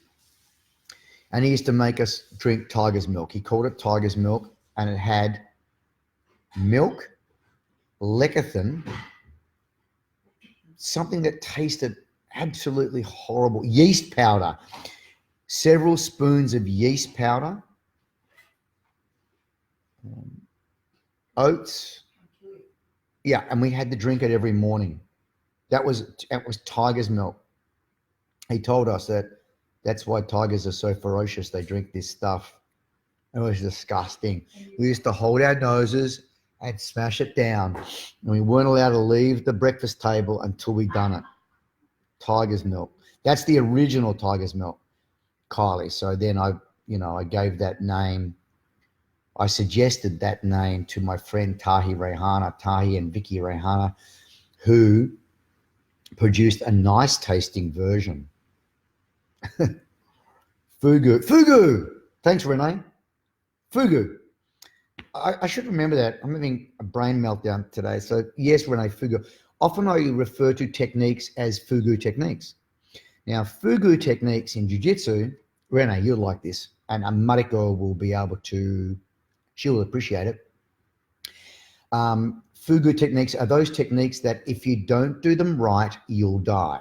So now, you won't necessarily die, but if you don't do it exactly right, you'll get a bad, it won't just not work. Something bad will happen, like you'll pass your guard. So those are fugu techniques. And everyone has to understand going into learning fugu techniques that these are techniques that require attention to detail. They require that you get every single thing right, and then you'll get something good, a big benefit. But if you miss out one little thing, you're going to be punished by your opponent. So I call those techniques fugu techniques. And there's lots of fugu techniques in jiu-jitsu. There you go. I hope you like that, Renee. I hope Mariko likes that. It's a pretty cool idea. Fugu. They're all jumping in. They're all telling me fugu. Blowfish, yeah. I actually thought that you milked the mother tigers. No. Something I've never done. I've never I've never patted the tiger, but I've seen a tiger in the wild. I saw a tiger in the late 80s when I was living in Western Java in a village called Cimande Village. And Cimande Village was about a 5 or 6 kilometer walk up a cobblestone path, a wide one, like 10 foot wide, up a mountain. So you couldn't drive there. The only way was to walk the last 5 or 6 kilometers. Maybe more. Might have been an hour and a half. An hour, 6 km. Yeah, it might have been 8, 9 k's up to the village from the road. And I was walking up there one night, and it was kind of a dark night.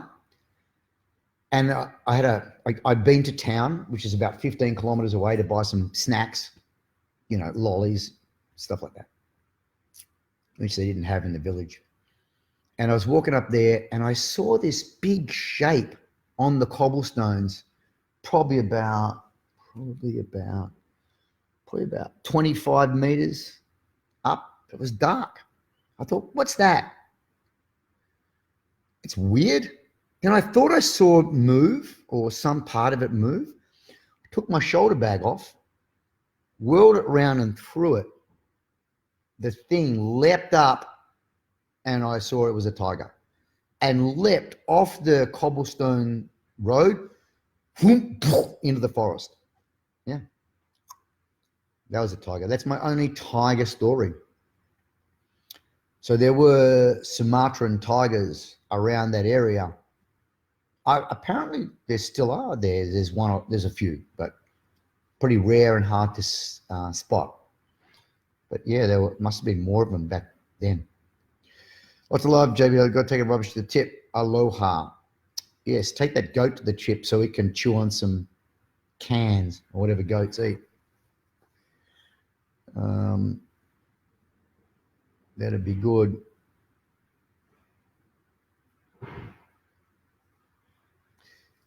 Jeff Pike, if you're still there, how can I find you if you're still there? Is there a way to check if someone's still here? Are you not coming back to me with the 3 things that we can actually do to affect climate change? Who's that? No, different Jeff. Brody, sounds like high school. What sounds like high school? I'm not sure what you mean, Brody. Don't know what you mean. Anyway, so Jeff Pike brought up a subject earlier on, taking action on climate change. Again, it's important, but I'm not obsessed by that stuff, and I'm not doing much. But I know a few people who are. But again, we all can't do everything. My friend David Meyer is a person that, is all that stuff's important to him, but he's a very practical person. So he says, I want to save some animals. So instead of, breaking into a laboratory and rescuing one chimpanzee, or walking up and down in front of campus with a sign that says, save the animals, what David did was took practical action and says, well, there are hundreds of thousands of dogs being euthanized, dogs and cats being euthanized every day at animal shelters. So why don't I just save some of them and actually do something instead of just talking? So what he did was he got funding together through efforts of his own and raised funding, connected up several animal shelters in America. And now he's got literally thousands and thousands of animal shelters all connected up online. Anyone can go onto adoptapet.com and they can find an animal that suits what the kind of, they want a 2-year-old male Samoyed, they can go and find one and do that. So I like that. I like people who actually take action, do something. But again, that's taking up all of his time. So he's got no time left over for climate change, or he's got no time left over for save the elephants in Rwanda. He's done that and put his attention there and effected dramatic change. It's pretty cool. So, and through his efforts has made me think more about the welfare of animals than I would have otherwise thought about. So that's pretty cool. Anyone have any thoughts here? I've got another 5 minutes and then I'm out. Any thoughts on action that we can take on climate change?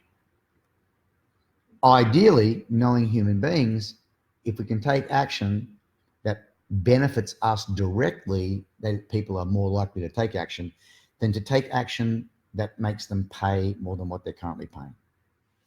So there's that.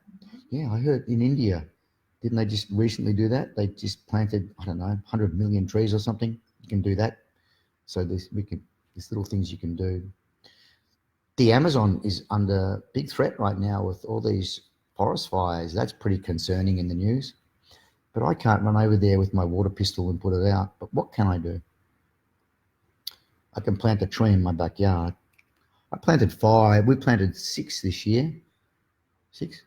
We've got a jungle out there. We got a jungle. There's a jungle out there, and 6 of those trees are 7, 8, 9 are fruit trees now, which is awesome. You still have some tiger's milk, Kylie. Nice job. Good morning, Daniel and Renee. Good morning to you. I'm only here for another couple of minutes and then I'm out. So good morning to all of you. Thanks everyone for coming along, having a drop, just dropping in to say hello. It's nice of you to do that. Won't be doing this for a couple of weeks, as I pointed out.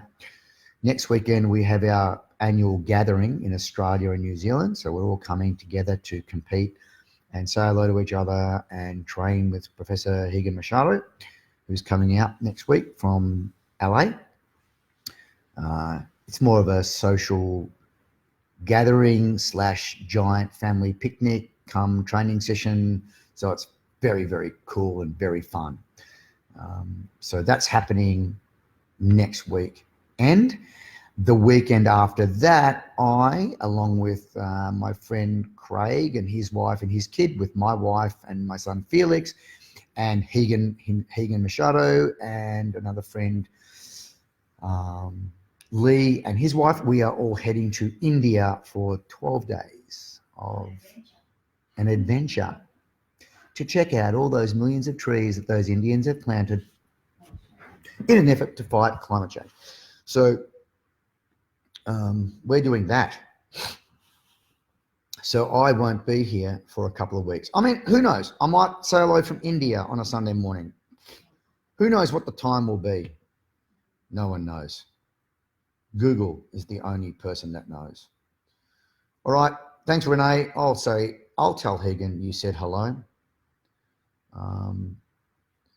Yeah, so we'll have fun. Maybe I can do a little one from India. So it'd be good if I could find a wrestling pit somewhere and do a live broadcast from an Indian wrestling pit. That would be fun. Have a good time away. Going to try to get the gathering next year. Snap out of it, Lee. Don't try. As Yoda says, there is no try. Just do. Does Melissa need help us for the Friday evening to set up?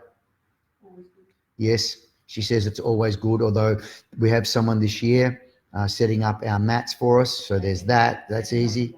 But they can help with other things, like putting things up on the wall, the drawer and stuff like that. Thank you, Kylie. Yep, if you're there, that'd be really appreciated. She'll be there about what time? No idea yet. I will message her. She'll message you, Kylie. Thank you for the kind offer. Lee, okay, I'll be there. Good man, Lee. That's what you got to do. Just do that. Come in. Yep. All right, everyone. So the last minute, I'm out. Alan's joined 30 seconds from when I'm going to leave. Good morning, Alan Hartley, the smiling assassin. So sorry you were sick when I was in Port Lincoln a couple of weekends ago. You must have been pretty sick because you always make a giant effort. I hope you're well. All right, Renee, wonderful trip. We'll do. Eat some Indian food and jump in some wrestling pits if we can. And somehow, some way, I will get Higan on the back of a Rajasthani camel. He's Spectrum. excited. He's excited. Higan is very excited for this trip. we are going to have a load of fun. And if someone vomits and throws up from food poisoning, I will record that. Have a great day. All right. Thanks, everyone. And I'm going to end over and out. Bye for now. Have a great week. Do something cool. Just do something cool. Everyone, do something cool this week. Goodbye.